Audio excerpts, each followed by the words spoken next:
Dobar dan svima, evo mene opet. Danas ću otpjevati od Mile Kitića jedan dio kilo dole, kilo gore. Napisao sam si nešto, ne znam mi baš na pamet. Pa krenimo.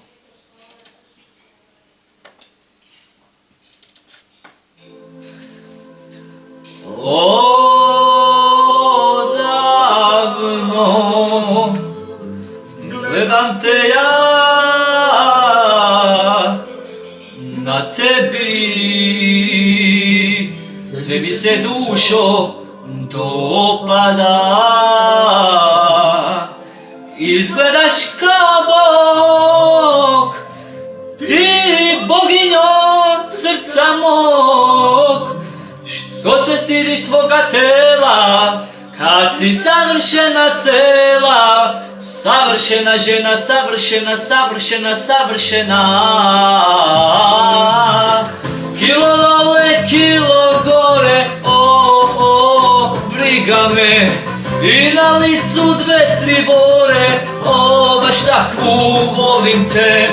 Bujna kosa, bujne grudi, o mojoj si meri sva, imaš sve da me izludi, da da da da da da da da da da da.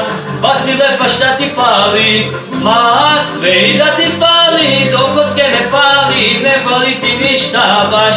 Imaš sve što meni treba, da letim do neba, baš si lepa šta ti fali. Ja volim tvoje mane sa sve četiri strane, ne fali ti ništa baš, ali da postaneš moja, eto to ti fali.